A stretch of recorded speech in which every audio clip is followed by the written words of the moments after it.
Good morning. I'm George Moriarty, executive editor of TheStreet.com, here with Jim Cramer. Jim, how's it going today? All right, George, good to see you. Excellent. I'm really glad to be here. I got a note on Sunday that I was going to be able to come back in and have one of my spots with you. Love it. I was looking at my Barron's 14,000 cover, and I'm thinking, uh-oh. Yeah, I didn't want to see that. I didn't want to see preponderance of really excited articles, although they obviously had a negative spin once you got in there. But we've had 4 straight up weeks. It's the most we're up. I mean, everything just tells me that this is DiMaggio's 56 games. Now, he did end up, he lost and then he came back with a streak. But he did break the streak. And I see breaking the streak in the cards here, mostly because of weak retail. Yeah, so we're looking at that, but then it comes to me Monday morning. I walk in and I get a piece from you telling people to look at supply. We've got Blackstone coming. We don't ever want to be in a situation where at a given moment supply overwhelms demand. Now, if you go back in an analogous situation to the February end of month sell-off, there were just a flood of sell orders.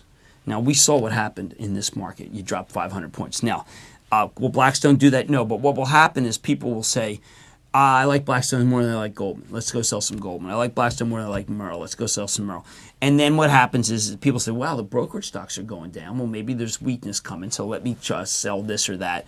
And there's always people, if you're up 4, 5, 6 in May, you might just want to take it off the table and come back in September. That is done. And we know people who do it, and I feel strongly that the supply could overwhelm the demand over the next 6 weeks, and it's discrete. It will not overwhelm the demand over the next 6 months because the buybacks are too strong and the takeovers are too strong.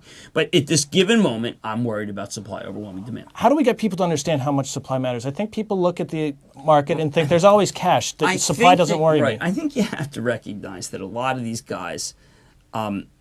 I once had a great investor who had a tremendous multi-hundred million dollar art collection. And what he did was every time he would go, if he wanted to go buy a Cezanne, he would sell a Matisse, okay? He didn't want to keep more inventory on.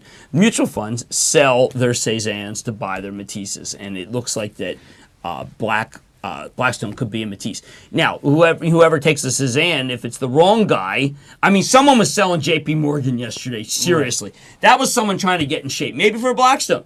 But it caused a pall to be cast over the stock. This is what I see happen. So we've been seeing the selling in Goldman, in Merrill, in JPM. So when do they come back? Goldman just dropped a quick 7. When do you watch it and come back in? After how long after Blackstone IPO, if that's what's causing it? Yeah, I think that could be it. And then I think Blackstone will reevaluate. You'll reevaluate Goldman on the basis of Blackstone's the multiple. Now, multiple could be 30.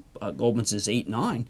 I would emphasize to people that Goldman has traditionally gone up 20 to 25 and then pulled back 10.